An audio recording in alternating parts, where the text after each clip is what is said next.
If you've ever wondered the difference between perennials and annuals, we have your answer. And if you ever wanted to create a garden oasis, we might have the answer for you as well. Carla Hrycyna joins us once again. Carla, please tell us the difference, because we've got lots of beautiful varieties here.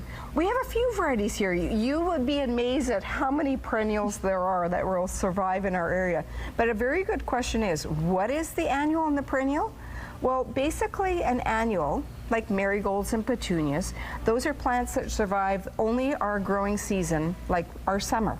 Whereas perennials, they, given the proper growing conditions, will come back year after year. They sustain themselves, and as they continue to grow, they get larger and bigger in their sizes, which is an impact.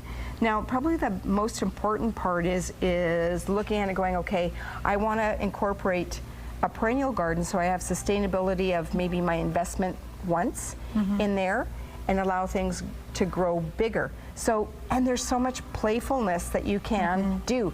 I just gave you a little smattering of some of the textures here.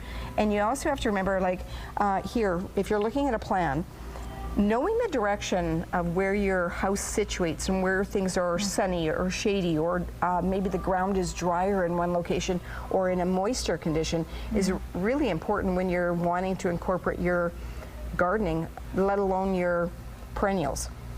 So we basically can visit your site and come up and draw you a beautiful perennial garden bed. Or if you want to be creative and do it on your own, we have the plants that you can come and take a look at. But okay, shade or sun? Okay, we've kind of got them blind. Yuccas, you're going to say yuccas? Well, yeah, yuccas, there are some hardy yuccas that will grow here. And giving it a little bit of extra protection allows that. But if you're going from early spring to summer, you have to remember too that perennials will only bloom for a certain period of time. We have spring blooming, summer blooming, and fall blooming. And we can sometimes sort of fake them into reblooming by deadheading. It's a whole different category of gardening. Oh, man. But early spring is a beautiful time when you look at the dicentras, everything from bleeding hearts, where people are coming up. And one of the more popular ones that's gaining popularity is the peony category, which is very Victorian. Yeah, but looks like Christmas to me. I don't know, is that? It could be. Is that a normal observation? But as this bud, these buds are pretty tight right now, but a fernleaf peony doesn't have the same age like our grandmas did on the farms when we had the old peony types.